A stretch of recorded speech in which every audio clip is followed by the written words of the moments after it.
Hey there, Sharon Horne-Ellstrom. Welcome to day 65 of our Supersize. I'm going to move this down a little bit. Supersize Your Business Annual Challenge. 65 days already. Over 2 months. Crazy, right? The years fly by. Actually, I believe the older we get, the faster the years fly by. Well, today we're talking about money mindset. Why? Because your money mindset as an individual creates your financial wealth, money, and your money reality, how money shows up in your life. Guess what? It does the same thing in our businesses. Our money mindset bleeds over into our business. And guess what? Here's the interesting, kind of scary part. So does everybody else in your organizations. If you have a sales team and one or two people on that sales team have a scarcity or a money block or a money mindset issue or a false belief about money, and they think it's hard, guess what? Look at their results compared to the other salespeople. The salespeople that think it's really, really hard to make money, or that only greedy people have money, or that rich people are somehow evil, if they have that underlying belief, might be something from their childhood, that's where most of our beliefs come from, they will perform poorly in that function, in the job function. And this is actually true of everywhere in our organization, but we're just talking about our money mindset and our financial wealth mindset right now. We all have like this thermostat within us that is, this is the amount of money I'm comfortable making with. I ran into that ceiling as I was building and growing and supersizing my businesses over the decades. It's been decades now. And I would get to a certain point, I'd be feeling comfortable, and then I would start to do things to undermine that and get back down to what I believed subconsciously, I didn't believe it consciously, was my set point. So for example, I remember this, the first time it happened was $20,000 months were my comfort zone. If I had $20,000 in the bank account, I knew we could cover all of our operating expenses. We could cover payroll. We could do all these things because we were tiny back then, and I'd be fine. But heaven forbid, should we have a $30,000 or a $40,000 or a $50,000 month? Because that threw me into a tizzy. I'm like, oh my God, I don't think we can handle this. And I would do things to sabotage and undermine that. And I realized, lo and behold, I was indeed the bottleneck of my business with respect to this, and I needed to deal with it. And so I did in many of the ways that I will tell you here and share here. I realized that what I was thinking and what I believed about anything not only impacted me, but it impacted my business or my businesses and even my corporate career as well. If I believed that I could do something, I absolutely positively would figure out a way to do it. But if I had an inkling that I couldn't, or that it wasn't possible, or it wasn't possible for me, because if anybody's ever done it before, it's absolutely positively possible for you. If you want to make $1 billion, look at how many billionaires there are right now. If you want to make $1 million, oh my gosh, look at how many millionaires there are right now, and all of the different ways they built $1 million business, right? It's really hard to say I can't about anything anymore. Maybe I can say I won't, I don't want to, I don't think it's for me, but it's pretty hard to say, oh, I can't do this, because we absolutely can. So what do we do about this? When I realized this, I remember thinking, this is a big deal. If everybody in the organization has the ability to impact the organization's results, that means I need to make sure we are raising the level of everybody in the organization all the time. I think it's part of why I am such an avid believer and proponent for continuous improvement, not only for our organization, but for everybody in the organization.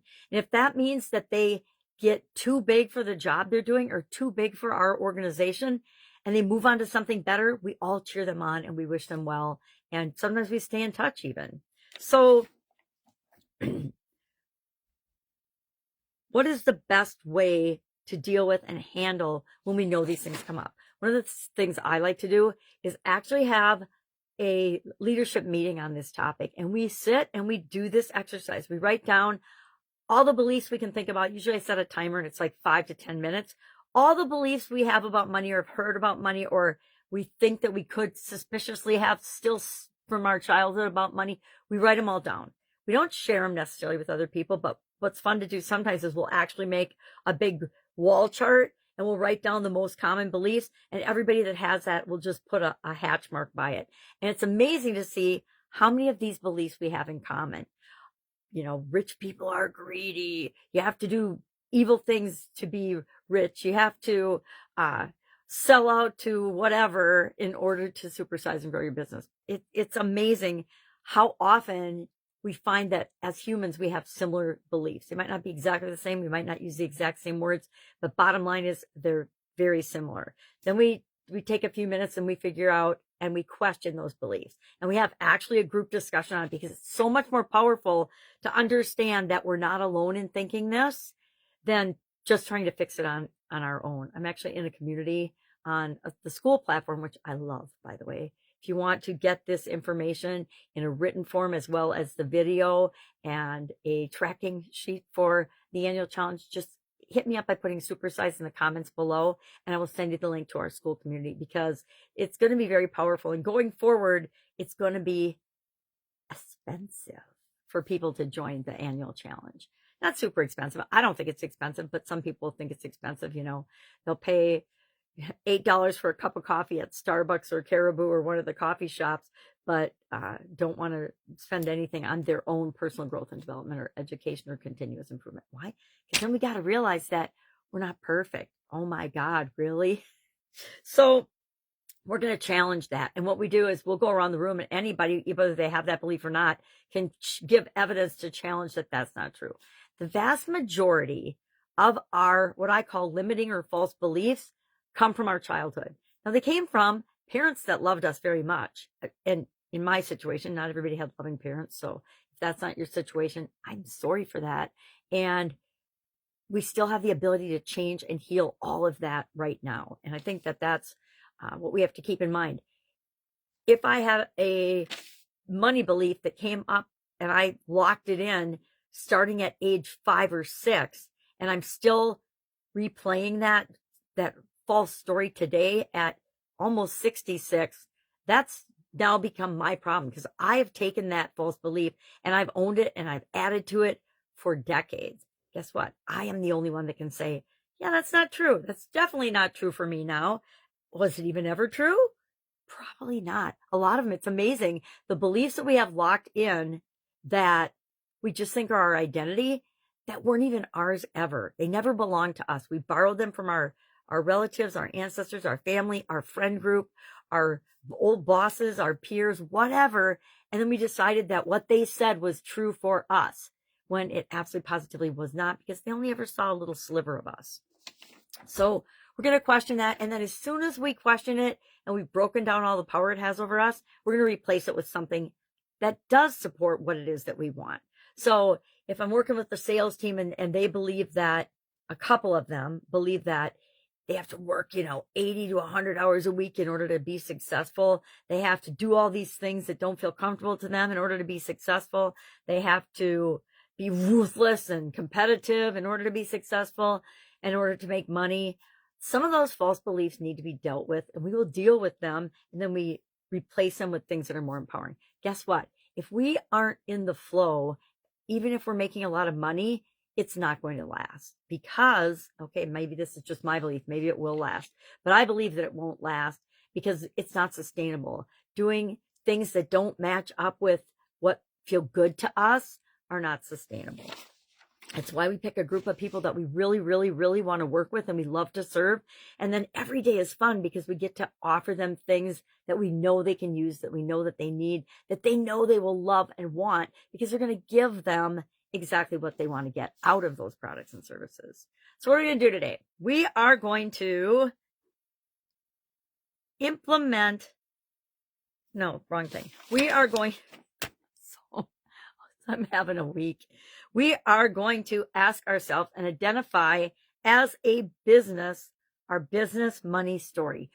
Because guess what? We all have a story that we tell about everything.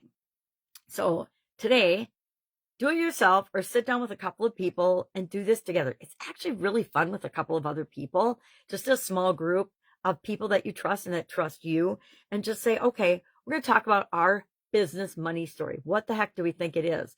And then chances are all of you will have a slightly different perspective of what the money story actually is. But it's where you find the common ground of things that are limiting the organization that you want to address those first. And think of the biggest one, and maybe you just address that one today. But ask yourself why and where that came from. I think a lot of businesses I work with have this around competition and about not being good enough or not being unique enough to stand out among the competition. We got to remember, we're not for everybody. We're only for a little sliver of the people that we're here to serve. There are 8 billion people on this planet. There's plenty of business to go around for absolutely everybody, no matter what business you're in. So pick one and approach it with an abundance mindset, and I guarantee you'll get better results than if you're approaching it with a scarcity mindset.